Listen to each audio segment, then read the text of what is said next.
এই একটা কথা শোনো, এই সংসারটা আমি এত কিছু করি কোনোভাবে শান্তি দিতেছে না, অশান্তি অশান্তি অশান্তি। কারণ কি এত অশান্তিকে আমার একটু বলো তো। এই অশান্তির রহস্য আমি আর আমার আগে থেকেই জানি, কিন্তু আমি বলতে পারবো না।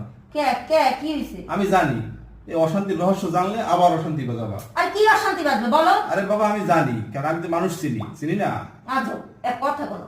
আমি কি চিনি বলো, সব, কি? আমি ভাই সবাইকে চিনি। কোনো অশান্তি আমি বাইরে চাই না, আমি কারো কিছু বলতেও পারবো না, কিছু করতেও পারবো না। বলো, তোমার please, ভালো লাগলে তুমি please, না, বলো। তোমার ভালো লাগলে তুমি নিজে গবেষণা করো, গবেষণা করে বের করে আচ্ছা নাও। আচ্ছা বলো। আরে পা ধরছি, তোমার পা ধরছি। আচ্ছা বলো, পা ধরছি। আর পা ধরা বাবা জায়গায় কি আছে? প্লিজ বলো বলো। না না বলতে পারবো না। বলো। এই পা ধরছি, তোমার পা আচ্ছা ধরছি। বলতে পারি একটা শর্তে, কি? কোনো অশান্তি করতে পারবো না। আচ্ছা কোনো শান্তি করবো না, বলো। তোমার নিজের মুখটা একটু ক্লোজ করো, কথা কম বলো, দেখো সংসারে শান্তির বাতি জ্বলে যাবে, ঠিক আছে? আমার মুখটাই সব না, আমার মুখটাই সব। জানতাম তো, আমি জানতাম তো। আমি অশান্তি। তাই তো? ও গায়ের উপরে পয়রে ঝগড়া করো, গায়ের উপরে আবার ঝগড়া হ্যাঁ, করো, হ্যাঁ। গায়ের